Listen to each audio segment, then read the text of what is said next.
प्यारे बच्चों, आज की हमारी कहानी का नाम है अल्लाह ताला सब कुछ देख रहे हैं। किसी वक्त की बात है, किसी गांव में कासिम नाम के एक शख्स रहते थे।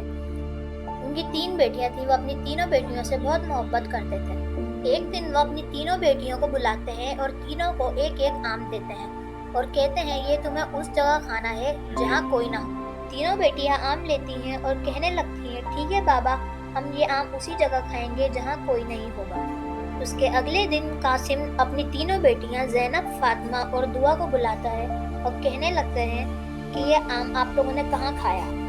बड़ी बेटी फातिमा कासिम को कहती है कि बाबा ये आम मैंने दरख्त के नीचे छुप कर खाया जहाँ मुझे कोई नहीं देख सकता।